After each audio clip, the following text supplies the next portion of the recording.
श्रुति छांदव्याख्या वदति परमं ब्रह्म पूरकं स्मृति वैकुंठाख्यं वदति किल जद विष्णु सदनम शीतदीपांचन्ये विरल रसिकोयं ब्रजवनं नवद्वीपं वंदे परमं सुखदं तम चित उदितम। এই নবদ্বীপ ধাম যা হচ্ছে ব্রহ্মপুর, যাকে বলা হয় উপনিষদে ব্রহ্মপুর, স্মৃতিশাস্ত্রে তাকে বলা হয় বৈকুণ্ঠ, মহাজগণগণ তাকে শ্বেতদ্বীপ বলেন, আর রসিক ভক্তগণ বলেন গুপ্ত বৃন্দাবন। সেই নবদ্বীপ ধামকে আমি ধ্যান করি। বন্দে অহম শ্রীগুরো শ্রীযুত পদকমলম শ্রীগুরুন বৈষ্ণবাংশ্চ শ্রীরূপম সাগ্রজাতম সহগণ রঘুনাথান্বিতম তম সজীবম সাদ্বৈতম সাবধূতম পরিজন সহিতম কৃষ্ণ চৈতন্য দেবম श्री राधा कृष्ण पादन सहगण ललिता श्री विशाखान्वितांश्च। नमो ओं विष्णुपादाय कृष्ण प्रेष्ठाय भूतले श्रीमते भक्ति वेदांत स्वामिनिते नामिने। नमस्ते सारस्वते देवे गौरवाणी प्रचारिणे निर्विशेष शून्यवादी पाश्चात्यदेशतारिणे। पंचतत्त्वात्मकं कृष्णं भक्तरूप स्वरूपकं भक्त अवतारं भक्त्याख्यं नमामि भक्तशक्तिकं। जय श्री कृष्ण चैतन्य प्रभु नित्यानंद श्री अद्वैत गदाधर श्रीवासदि श्री गौर भक्तबिंद। हरे कृष्णा कृष्ण कृष्ण हरे हरे, हरे राम राम राम हरे हरे। नवद्वीप मध्य मायापुर नामे स्थान, যথা জন্মিলেন গৌরচন্দ্র ভগবান। জৈছে বৃন্দাবনে যোগপীঠ সুমধুর, তৈছে নবদ্বীপে যোগপীঠ মায়াপুর। ভূমিযত্র সুকমলা বহুবিধ পদ্মত্যতি রত্ন ছটা, নানা চিত্র মনোহরম খগমিগাদ্যাশ্চর্য রাগান্বিতম। বল্লী ভরু হজাত অয় অদ্ভুততমা যত্র প্রসূনাদিভি তন্মে শ্রী গৌর কিশোর কেলিভমনম মায়াপুরম জীবনম। মায়াপুর ধাম, নবদ্বীপ ধাম আমার জীবনের জীবন স্বরূপ। তো আমরা নবদ্বীপ ধামের 9 দ্বীপের গতকালকে সীমন্ত দ্বীপের পরিক্রমা করেছি। আজকে আমরা দ্বিতীয় দ্বীপ গোদ্রুম দ্বীপ। সীমন্ত দ্বীপের ভক্তাঙ্গ পীঠ ছিল শ্রবণ, গোদ্রুম দ্বীপে কীর্তন, প্রচুর পরিমাণে কীর্তন আর নিত্য আনন্দ করতে হবে, কীর্তন আর নিত্য।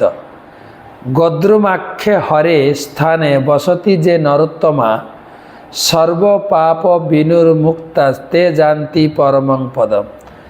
গোদ্রুম দ্বীপে যদি কেউ নিবাস করে তিনি সর্বপাপ বিমুক্ত হয়ে নরোত্তমে পরিণত হয়।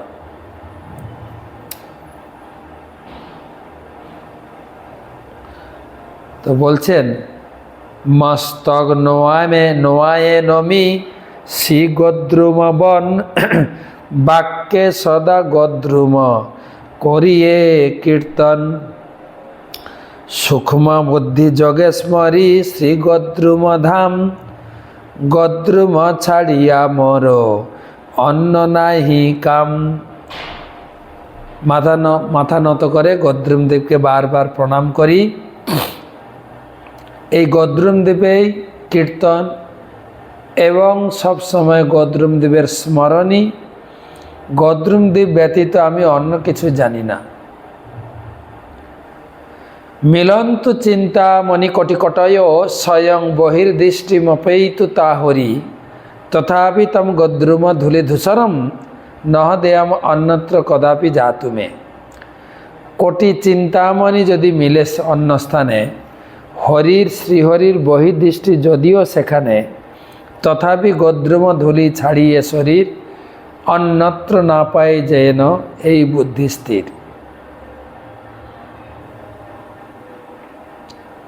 অন্য জায়গায় গিয়ে কোটি কোটি চিন্তামণি লাভ হোক, বহির্দৃষ্টিযুক্ত ব্যক্তির নিকট স্বয়ং শ্রীহরির আগমন হোক, যাই হোক, কিন্তু তথাপি গদ্রুম ধাম ধূলি ধূসরিত আমার দেহ যেন কখনো এই ধাম ছেড়ে কোথাও না যায়। তো আমরা গদ্রুম দ্বীপে প্রবেশ করব। গতকালকে সীমন্ত দ্বীপে আমরা নিবাস করেছিলাম। বলা হচ্ছে গদ্রুম দ্বীপে কি কি দর্শনীয়। গদ্রুম দ্বীপ কেন নাম হলো সেটা আগে বলে নিই, তারপরে গদ্রুম দ্বীপের দর্শনে প্রবেশ করব। গদ্রুম দ্বীপে আছে অনেক জিনিস। সুবর্ণ বিহার, পঞ্চাননতলা, দেবপল্লী বা নরসিংহপল্লী শ্রী হরিহর ক্ষেত্র, অলকানন্দার তীরে শ্রী গৌর গদাধর মহাবারাণসী, আম্রঘাটা, নক্রদহ, গোরাদহ, নিত্যানন্দ বট, শাহানন্দ সুখদকুঞ্জ, সুরভিকুঞ্জ, এতগুলো দর্শনীয় আছে। সংক্ষেপে আপনাদের দর্শন করাবো। প্রথমে গদ্রুম দ্বীপে প্রবেশ করব। সুবর্ণ বিহার। সুবর্ণ বিহার সত্যযুগে এই স্থানে ছিল রাজা সবে জানে, সুবর্ণ সেন তার নাম, বহুকাল রাজ্য কইল পরেতে বার্ধক্য হইল, তবু নাহি কার্যেতে বিশ্রাম। সত্যযুগে সুবর্ণ সেন নামে এক রাজা ছিল। বহুদিন রাজ্যকার্য করেছেন, কিন্তু বৃদ্ধ বয়সেও রাজকার্য ছাড়ছে না। বিষয়ে আবষ্ট চিত্ত, কিসে বৃদ্ধি হয় বৃত্ত, এই চিন্তা করে নরবর। কি জানি কি ভাগ্যবশে শ্রীনারদ তথাই সে, রাজা তারে পুজিল বিস্তর। কোনো ভাগ্যক্রমে নারদ মুনি এসেছেন সুবর্ণ সেনের রাজপ্রাসাদে, আর রাজা অত্যন্ত খুশি হয়েছেন, তাকে সৎকার করেছেন, তার প্রতি যতটা অভ্যর্থনা, অতিথি অভ্যর্থনা করা দরকার করেছেন, পূজা করেছেন, পাদধৌত করেছেন। তারপর হাত জোড় করে বসে বার্তালাপ করছেন। বলছেন, রাজন, তোমার মরণ হলে দেহটি ভাসায় জলে, সবে যাবে গৃহ আপনার, তবে কেন মিথ্যা আশা, বিষয় জল পিপাসা, কেহ যদি কেহ নাহি কইল কার। আরে এই জীবন কেউ কারো না। তুমি এখনো রাজ্য কার্য করে রাজ্যকে আঁকড়ে বসে আছো, কিন্তু যখন তুমি মারা যাবে এই শরীরটা নিয়ে তোমার আত্মীয় স্বজনরা শ্মশানে যাবে, পুড়িয়ে দিয়ে স্নান করে ঘরে ঢুকে যাবে। কেউ কারণ না, তোমার সঙ্গে কেউ যাবে না। তো এত তোমার আকর্ষণ কেন সংসারের প্রতি? ভজনে প্রবিষ্ট হন, ভজন করো। আর তুমি যে জায়গায় বাস করছো এটা হচ্ছে নবদ্বীপ ধাম। নারদ মুনি সত্যযুগে নবদ্বীপ ধামের চর্চা করেছেন। এই ভক্তির রত্নাকর থেকে আমি পড়ছি।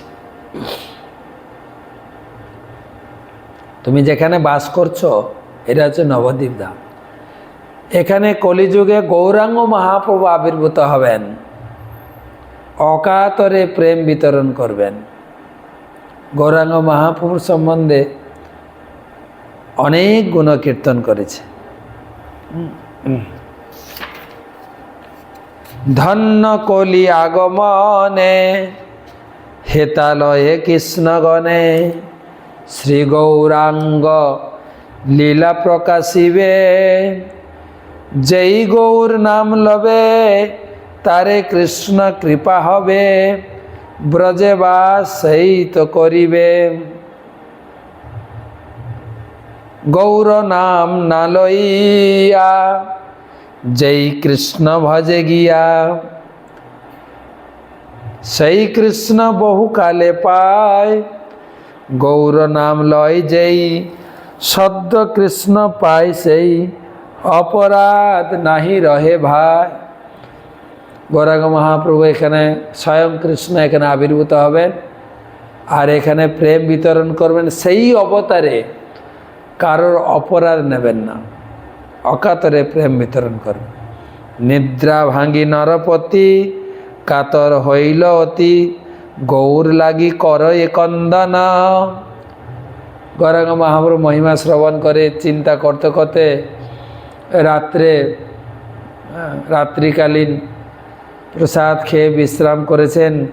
স্বপ্নে যা যা নারদ মুনি বর্ণনা করেছিলেন তা তা দর্শন করছে। নিদ্রা ভাঙ্গি নরপতি কাতর হইল অতি গৌর লাগি কর এ কন্দন। দৈববাণী হইল তাই প্রকট সময়ে রায় হবে তুমি পার্শ্বদ গণনে। স্বপ্নে যা গৌরাঙ্গ মহাপ্রভুকে দর্শন করেছিলেন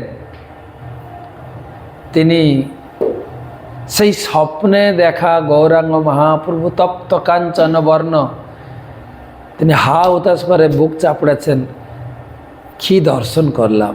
তখন দৈববাণী হচ্ছেন, রে এই গৌর অবতারে তুমিও কলিযুগে আসবে, আমার সংকীর্তনে অংশগ্রহণ করবে, তোমার নাম হবে বুদ্ধিমন্ত খান।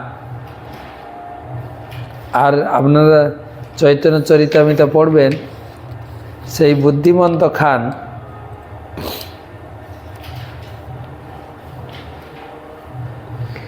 গৌর বিষ্ণুপ্রিয়া যখন বিশাল মহা আড়ম্বরে বিবাহ হচ্ছিল তখন বুদ্ধিমন্ত খান পুরো বিবাহের যজমান ছিলেন, পুরো বিবাহ যজ্ঞটা দান করেছিলেন। তিনি বলেছিলেন, নিমাই ব্রাহ্মণ ঘরের ছেলে, কিন্তু বিয়েটা হবে রাজকীয় বিয়ে। বলা হয়েছে বিয়েতে এত খরচা হয়েছিল কেবল অধিবাসের দিন। হ্যাঁ, ফ্যানটা একটু কমা, এক নম্বর। অধিবাসের দিন গুয়া মানে বরযাত্রীদের এত পান খাওয়ানো হয়েছে, পান। ওই পান যা খরচা হয়েছিল, ওই পান দিয়ে 7টা বিয়ে হয়ে যেত, 7টা বিয়ে।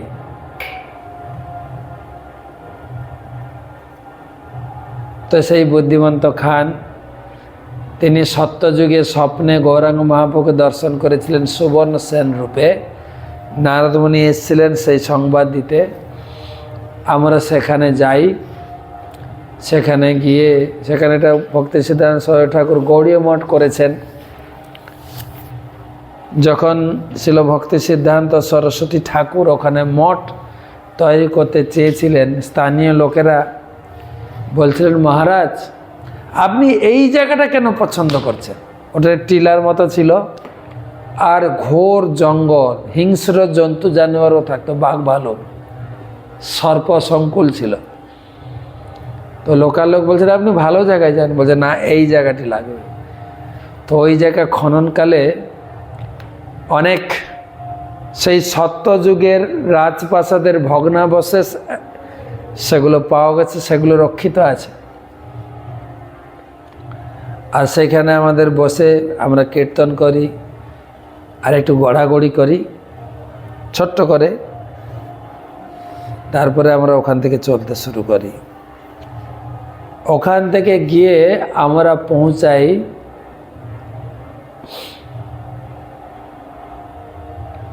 গোরাদহ বা নক্রদহ, সেই সম্বন্ধে একটু বলি।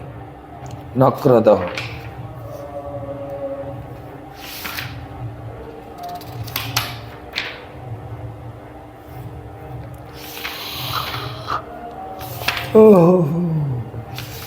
বই থেকে পড়ে শোনাই আপনাদের। গোরাদহ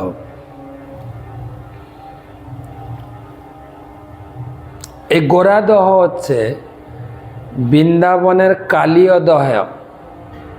বৃন্দাবনে কালীয়দহ, কালীয়কে কিভাবে ভগবান তিনি কালীয় থেকে বৃন্দাবনবাসীদের মুক্তি দিয়েছিলেন। আর এখানে হচ্ছে নক্র মানে কুমির। তো কি হয়েছে, একবার গৌরাঙ্গ মহাপ্রভু কীর্তন করতে করতে গাদিগাছা গ্রামে গেছেন। সেখানে গোপপল্লী মধ্যে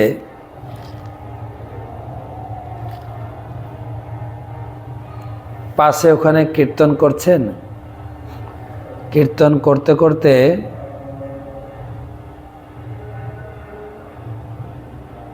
একটা হ্রদের কাছে গেলেন, বিশাল পুষ্করিণী।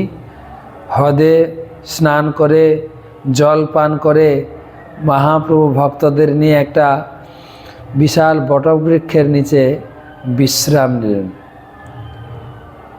আর সেখানে পাশাপাশি বাস করত একটা গোয়ালিনী, ভীমগোপ নামে একজন বাস করতেন। সে এসছে মহাপ্রভুর কাছে, এসে বলছেন, আমার জননী শ্যামা গোয়ালিনী ধন্যা, গঙ্গা নগরের সাধু গোয়ালর কন্যা, সচী মাইকে মা বলিয়া সদা করে সেবা, সেই সম্পর্কে তুমি আমার মাতুল হইবা।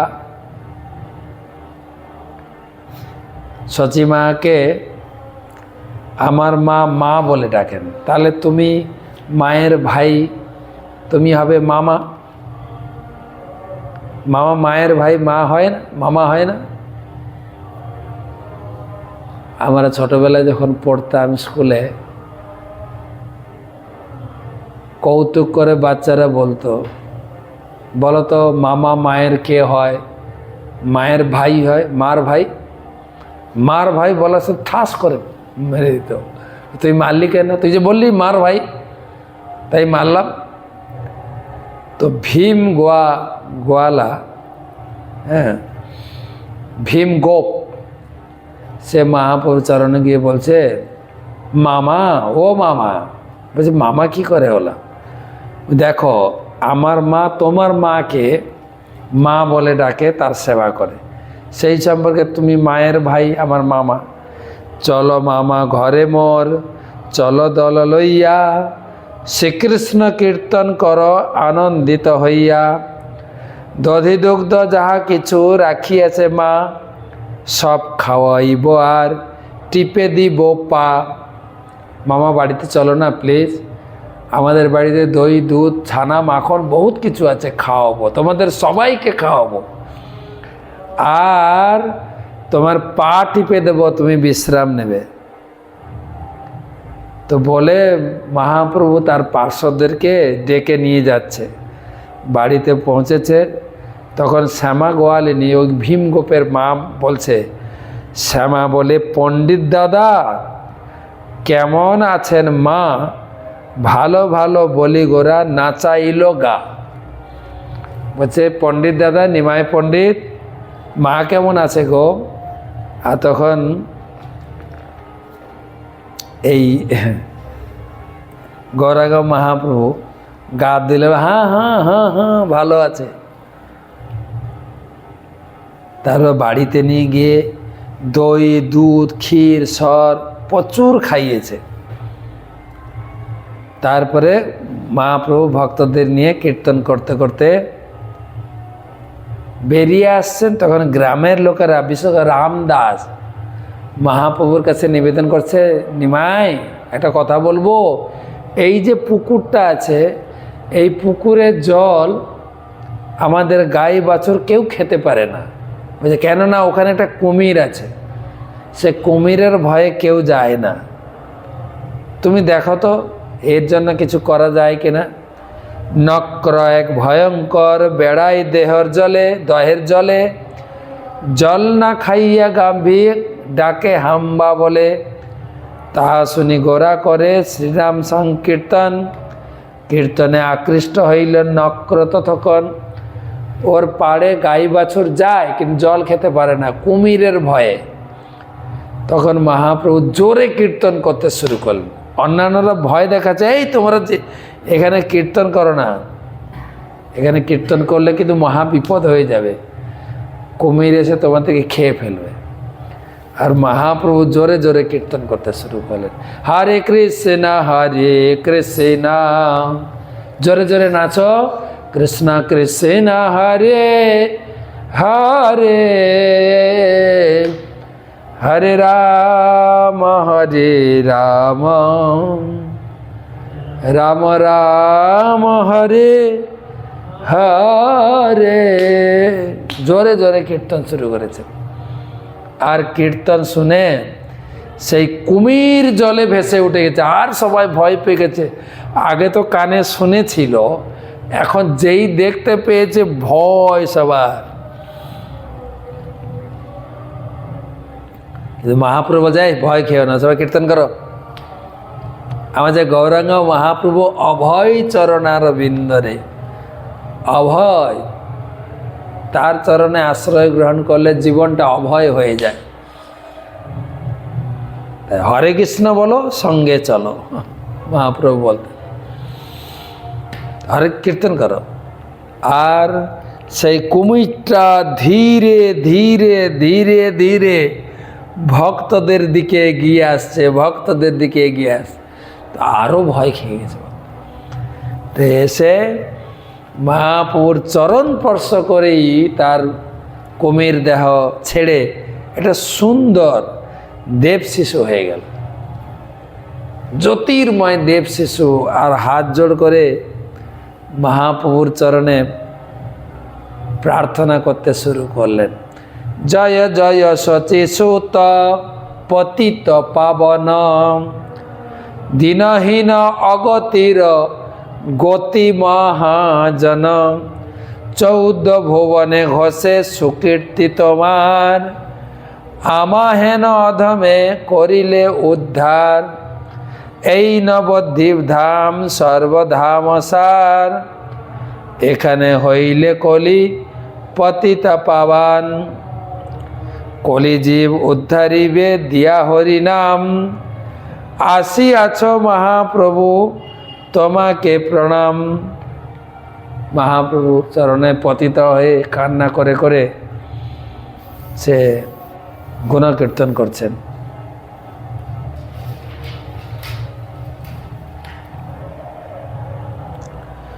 তো মহাপ্রভু বলছেন, তুমি কে, তুমি কিভাবে কুমির দেহ লাভ করলে, এখন দেব শিশু হয়ে গেছ। তখন সেই দেব শিশু কান্না করতে করতে বলছে, হে প্রভু, দুর্বাসা মুনির অভিশাপে আমি নক্ররূপ কুমির প্রাপ্ত হয়ে ভ্রমণ করছি। সকলেই আমার নক্ররূপ দেখে কম্পিত হতো। তুমি নক্রদেহ পেলে কি করে? দুর্বাসা মুনি তোমাকে অভিশাপ দিল কি করে? কাহিনীটা বলো। পূর্বে কাম্যবনে মণিবর দুর্বাসা শয়নপূর্বক বিশ্রাম করছিলেন। ঋষিরা গাছের গোড়ায় ছায়ার শীতলে শুয়ে, ঘর বাড়ি নেই তো। আর আমি মজা করতে করতে আস্তে আস্তে গিয়ে কাঁচি দিয়ে ঋষির জটা কেটে দিয়েছে। মজা করতে করতে করেছে, মজা মজা করতে করতে ভজা হয়ে গেল। আমি চঞ্চলতা বসে তার মস্তক থেকে জটা কেটে দিল। আর দুর্বাসা মুনি ক্রোধান্বিত হয়ে, তুমি নক্র দেহ লাভ করো এবং 4 যুগ তোমার দুষ্কর্ম তুমি ভোগ করো। তার অভিশাপ বার্তা পেয়ে আমি অত্যন্ত রোদন করলাম, পা দুটো জড়িয়ে ধরে প্রার্থনা করলাম, কান্না করলাম। আমার প্রতি তিনি সদৈন্যে দয়া পরবশ হয়ে বললেন, হ্যাঁ, কলিযুগে প্রারম্ভে স্বয়ং শ্রীকৃষ্ণ গৌরাঙ্গ রূপ ধারণ করে সেখানে বিরাজ করবেন, নবদ্বীপ ধামে আবির্ভূত হবেন। আর নগর সংকীর্তন করতে করতে তার দিব্য দেহ স্পর্শ পেলে তোমার পরম গতি লাভ হবে। আর সেই দুর্বাসা মুনির কৃপা আশীর্বাদে আমি আপনার দর্শন পেয়েছি, স্পর্শ পেয়েছি, আপনার মুখের শ্রী বাক্য শ্রবণ করেছি, হরিনাম সংকীর্তন শ্রবণ করেছি। তখন মহাপ্রভু আশীর্বাদ নিয়ে সে দেব শিশু দেবলোকে চলে গেলেন।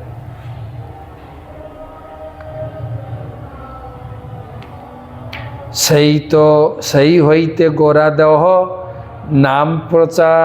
নাম প্রচার, কালীয় দহের নাই হইল তাহার। সেই দেহ দর্শনে স্পর্শনে পাপক্ষয়, কৃষ্ণ ভক্তি লাভ হয় সর্ববেদে কয়।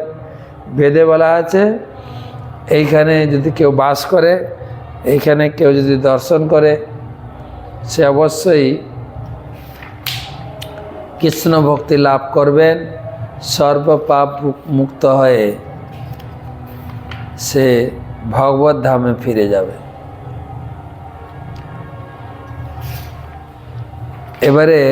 এবারে যাব নরসিংহপল্লী। গোরাদহের পরে আমরা পঞ্চাননতলা যাই। পঞ্চাননতলাতে সকালের পাতরাস প্রসাদ খেয়ে যাব দেবপল্লী বা নরসিংহপল্লী, প্রাচীন দেবপল্লী নরসিংহপল্লী।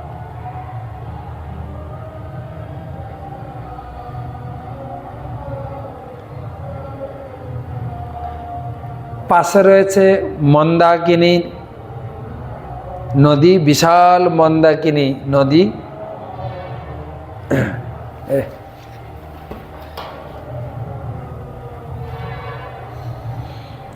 তো নরসিংহপল্লী কিসের জন্য বিখ্যাত হলো? নরসিংহপল্লী, আপনারা জানেন নরসিংহদেব আবির্ভূত হয়েছিলেন সত্যযুগে।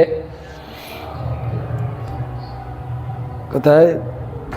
অহোবিলম, অন্ধ্রপ্রদেশ অহোবিলম ধামে আবির্ভূত হয়েছিলেন। কিসের জন্য? প্রহ্লাদ আহ্লাদ দায়িনে, প্রহ্লাদ মহারাজকে রক্ষা করার জন্য। তার উপরে অত্যাচার হচ্ছিল। কে অত্যাচার করছিলেন? তার পিতা স্বয়ং।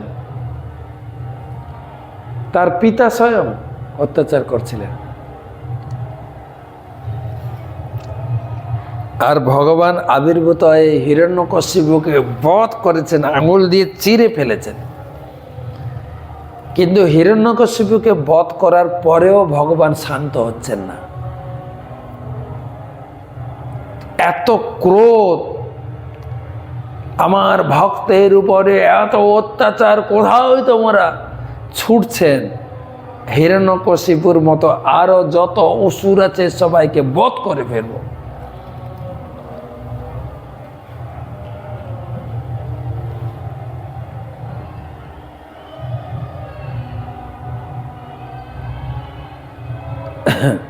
কি হবে?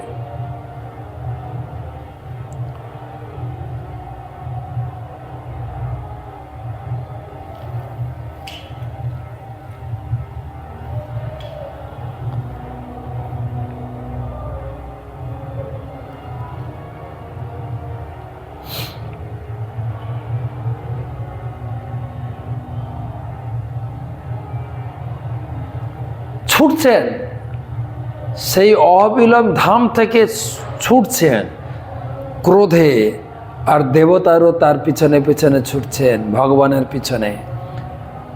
দেবতারা খুব চিন্তায় পড়ে গেছেন। ভগবান, একটা সমস্যার সমাধান হয়েছে। কি সমস্যার সমাধান হয়েছে? না, হিরণ্যকশিপু বধ হয়েছে, কিন্তু আরেকটা সমস্যা দাঁড়িয়ে, ভগবানের রাগ ক্রোধ কমছে না। ওখান থেকে ছুটতে ছুটতে এসেছেন এই গদ্রুম দ্বীপে, নরসিংহপুলে, ওখানে বিশ্রাম করেছে। ভয়ে দেবতারা পিছনে দাঁড়িয়ে দেখছেন। ভগবান তার নখে হাতে যে লেগেছিল রক্ত মাংস, সেগুলো ওখানে ধুয়েছেন। তারপরে তিনি ধোয়ার পরে বিশ্রাম করে সেই মন্দাকিনী পবিত্র হয়ে গেছে। আর দেবতা, যেখানে নরসিংহদেব বাস করছিলেন ওটা যে নরসিংহপল্লী, দূরে দেবতারা বাস করছিলেন, বড় বড় হাউজিং বানিয়েছিলেন, সেই জন্য সেই জায়গার নাম হচ্ছে দেবপল্লী। দূর থেকে দেবতারা, ইন্দ্র, চন্দ্র, বরুণ, ব্রহ্মাজি, লক্ষ্মী, সব দূর থেকে দাঁড়িয়ে ভগবানের সেই ক্রোধ মূর্তি দর্শন করে ভয়ে ত্রস্ত হয়ে গেছেন। সব দেবতারা নিবেদন করলেন, ব্রহ্মাজি আপনি গিয়ে ভগবানকে একটু শান্ত করুন। আপনি ভগবানকে নেমন্তন্ন করে নিয়ে এসছেন, ভগবানকে শান্ত করুন। ব্রহ্মা বলছেন, আমি যাব না, আমার দাড়ি সব চুল সব পুড়ে যাবে, আমি যাব না। ইন্দ্র, আপনি যান, ভগবান তো আপনার ছোট ভাই, উপেন্দ্র রূপে, বামন রূপে এসেছিলেন, আপনি গিয়ে শান্ত করুন। আমি যাব না, আমার গায়ে সব চোখগুলো পুড়ে যাবে।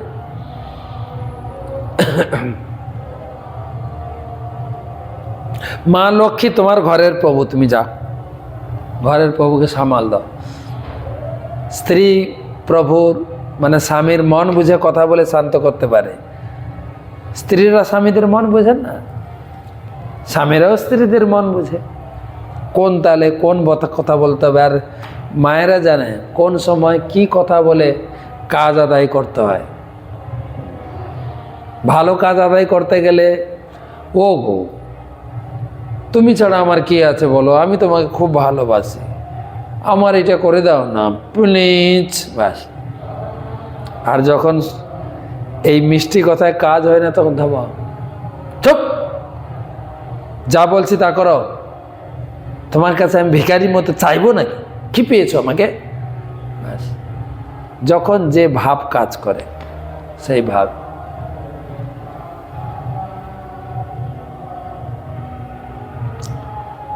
তো মা লক্ষ্মী তুমি যাও, তোমার ঘরের প্রভুর ভাব বুঝে তুমি যাও, শান্ত করো প্রভুকে। লক্ষ্মী কাঁপতে শুরু, না প্রভুর এরকম ভাব আমি কোনো দেখিনি, বাপরে আমি যাব।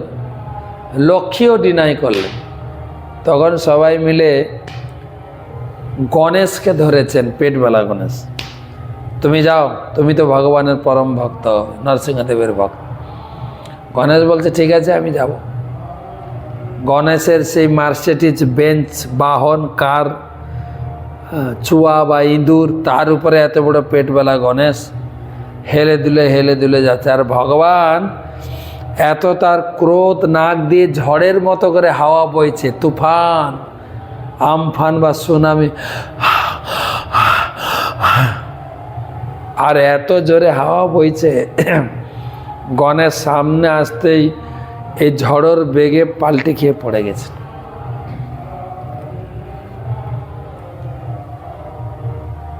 বাস,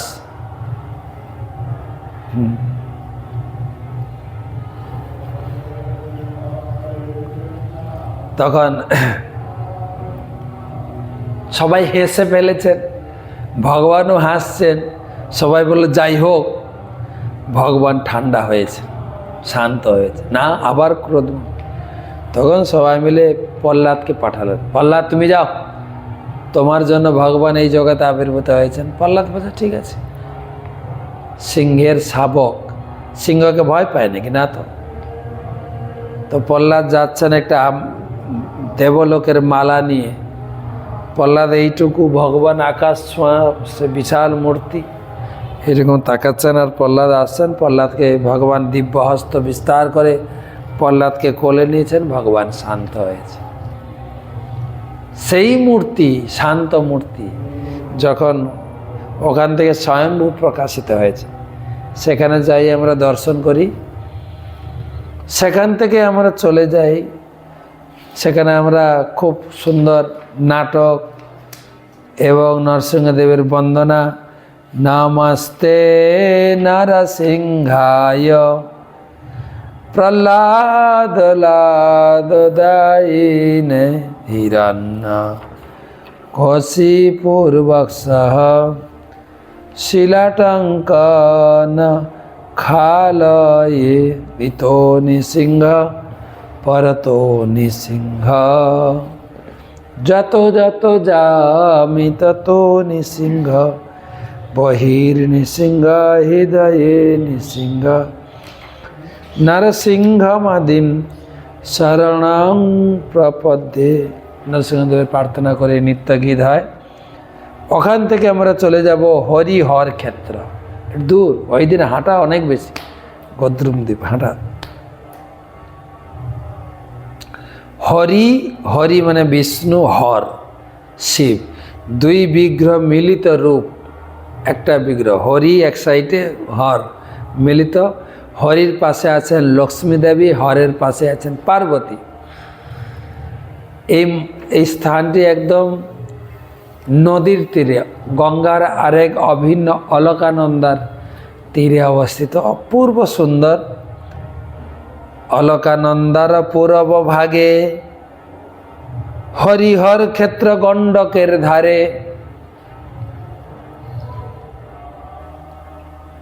এটাকে বলা হয় মহাবারাণসী। এখানে মহাবারাণসী ক্ষেত্রম ধৈর্যটি স্থানমুত্তমম কাশী ক্ষেত্রাৎ পরম বিদ্ধি সর্ব পাপ প্রণাশন। এটা অভিন্ন কাশী ধাম। এখানে আমাদের রাত্রিবাস হয় এক রাত। এখানে কোনো কারণে যদি কারোর মৃত্যু হয়, শিব ঠাকুর এখানে তারক ব্রহ্ম হরিনাম জপ করেন। সেই তারক ব্রহ্ম নাম যে ব্যক্তি মারা যান তার কর্ণে দেন, সে সঙ্গে সঙ্গে উদ্ধার হয়ে যায়। এই অলকানন্দের তীরেই সুখ বাস করত। এই সুখ সারির দ্বন্দ্ব আছে না, ওই সুখ বাস করত। গৌরাঙ্গ মহাপ্রভু যখন কীর্তন করতে করতে যাচ্ছেন, সুখ তখন বলা শুরু করেছেন। সুখ বলছে গৌর গৌর গৌর গৌর, বলছে গৌর গৌর না, কৃষ্ণ নাম গাও। রাধা কৃষ্ণ বলো, রাধা কৃষ্ণ বলো, রাধা কৃষ্ণ বলো। গৌর গৌর গৌর গৌর, বলছে রাধা কৃষ্ণ বলো। বলছে রাধা কৃষ্ণ বুঝি না। সেই রাধা কৃষ্ণ এখন গৌর রূপে এসছেন। আমি গৌর নাম ছাড়া, প্রভু বলে ওরে সুখ এ যে বৃন্দাবন, রাধা কৃষ্ণ বলো এটা শুনুক সর্বজন। এই উক্তি শ্রবণ করে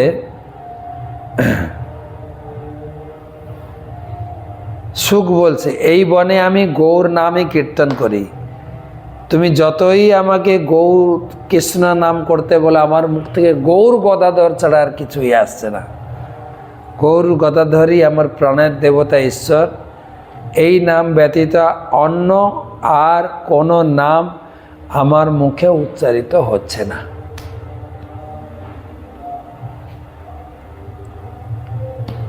তো আরও তো অনেক আছে, আর একটা বলে দিই, লাস্ট বলি। আম্রঘাটা, আমঘাটা, এর সম্বন্ধে একটু বলে দিই। মুরারিগুপ্ত কর্চায় এই কাহিনী পাওয়া যায়। একদিন মহাপ্রভু কীর্তন করতে করতে করতে করতে অনেক দূর গদ্রুম দ্বীপে পৌঁছে গেছেন। আর নিত্য গীত কীর্তন করতে করতে ভক্তদের ক্লান্ত হয়ে গেছে আর ক্ষুধা লেগেছে। মহাপ্রভুর কাছে বলছেন আমাদের ক্ষুধা নিবৃত্ত করো। মহাপ্রভু বলেন এখানে আশেপাশে কোথাও একটা আমের আঁটি পাওয়া যাবে কি? তো আমের আঁটি আনা হলো। এক আম্র বীজ পাবো অঙ্গনে রোপিলা, ততক্ষণে জন্মিল বৃক্ষ বাড়িতে লাগিলা। আঁটিটা মাটিতে পড়তে সঙ্গে সঙ্গে অঙ্কুরোদ্গম হয়ে গাছ হতে শুরু করেছে। দেখিতে দেখিতে বৃক্ষ হইল ফলিত, পাকিল অনেক ফল, সবই বিস্মিত। আর বলতে বলতে বৃক্ষটা বড় হয়ে গেল, মুকুল হলো, ফল হলো, গাছে ফল পেকে গেল। এই অদ্ভুত বিস্মিত জিনিস দেখে দেখিয়া সন্তুষ্ট হইল সচিরনন্দন, সবাকে খাওয়াইল আগে করিয়া ভক্ষণ। আর পাকা পাকা আম ঝুলছে, আর মহাপ্রভু সেই আম পেড়ে সব ভক্তকে খাওয়ালেন।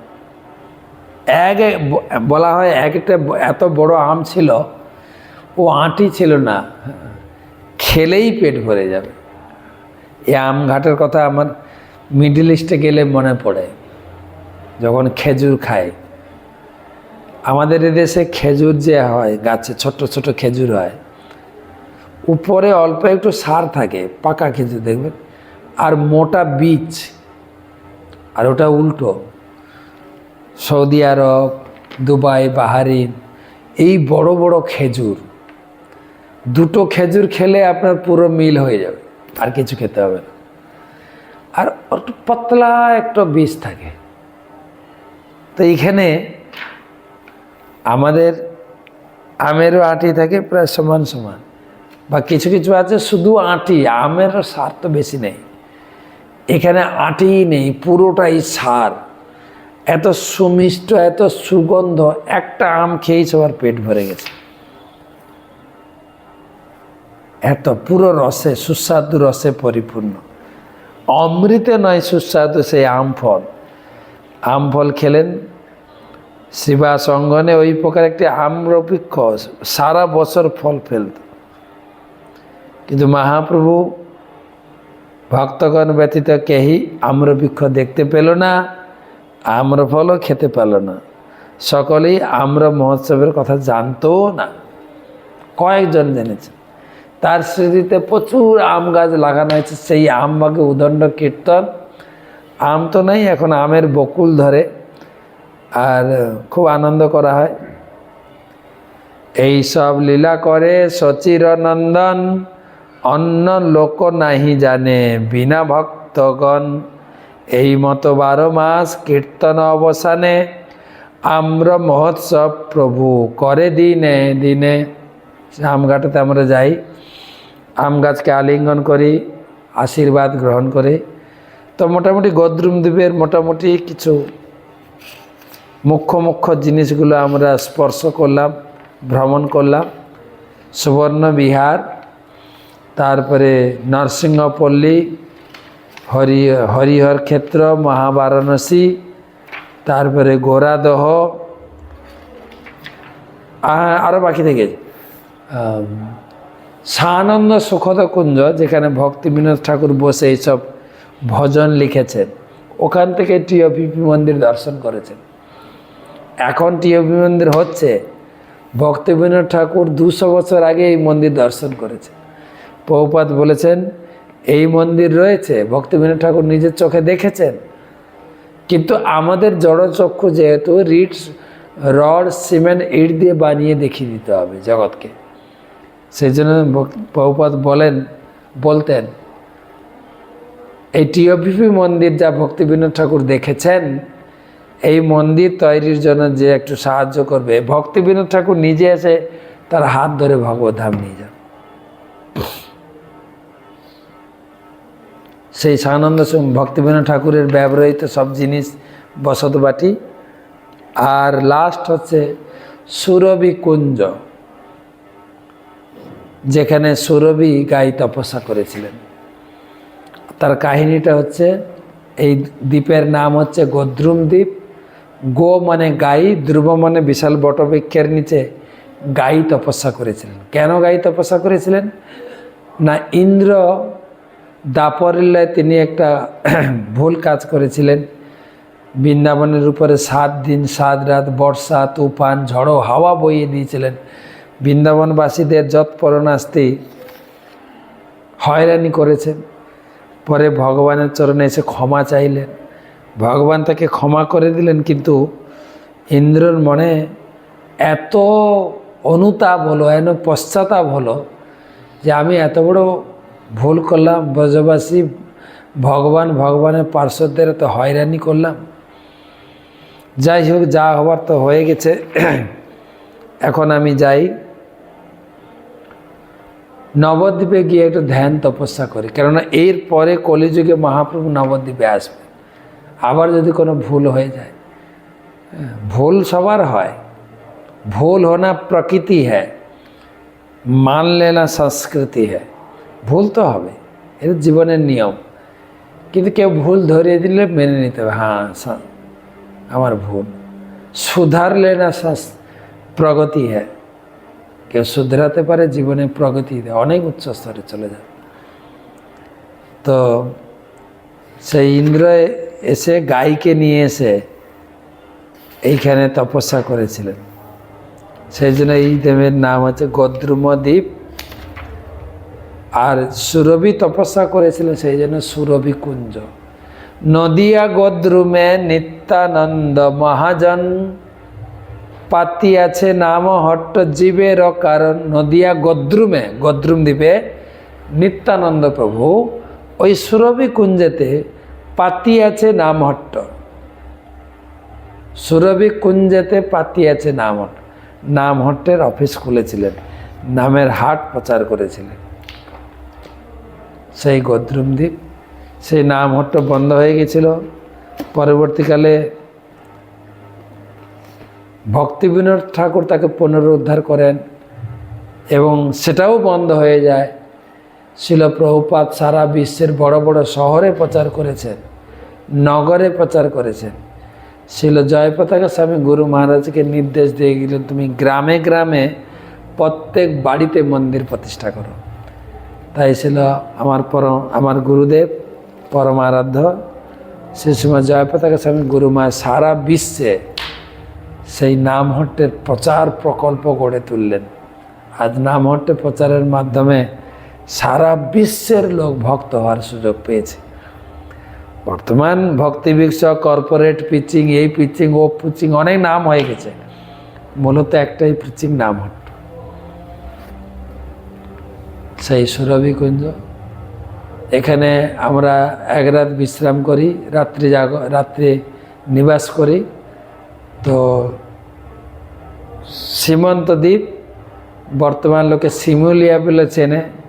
গদ্রুম দ্বীপে বর্তমান লোকে গাদি গাছা বলে ডাকে, গাদি গাছা। তো কালকে আপনাদের নিয়ে যাব সীমন্ত দ্বীপ, গদ্রুম দ্বীপ হলো মধ্যদ্বীপে নিয়ে যাব।